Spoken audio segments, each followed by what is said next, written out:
On considère ici ce circuit-là pour lequel on donne les valeurs des différentes résistances ainsi que la valeur de la force électromotrice. On nous demande alors de déterminer l'intensité I, puis de déterminer l'intensité I1. On a ici une intensité I qui parcourt cette branche-là. L'intensité I qui est ici est la somme de l'intensité I4 et de l'intensité I3. Et l'intensité I qui est ici est donc également la somme de l'intensité I3 et de l'intensité I4 qui est la somme de l'intensité I1 et de l'intensité I2. On a donc ce schéma-là. Et maintenant, c'est terminé puisqu'on peut remplacer ce dipôle-là par une résistance équivalente.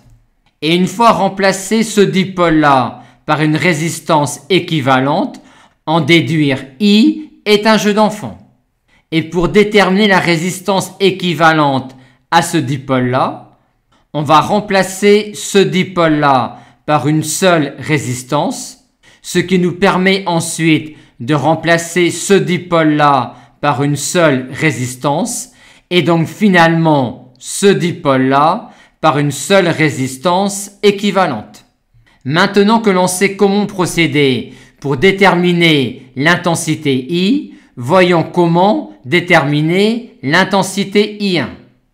À l'aide de la notion de pont diviseur de courant, on peut exprimer facilement I1 en fonction de I4.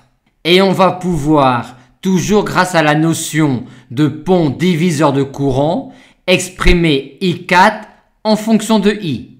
On a besoin pour cela de déterminer la résistance équivalente à ce dipôle-là, et on a indiqué précédemment comment le faire.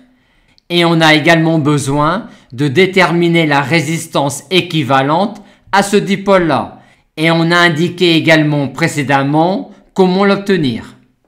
Et une fois obtenue la résistance équivalente à ce dipôle-là et la résistance équivalente à ce dipôle-là, on peut alors exprimer I4 en fonction de I grâce à la notion de pont diviseur de courant.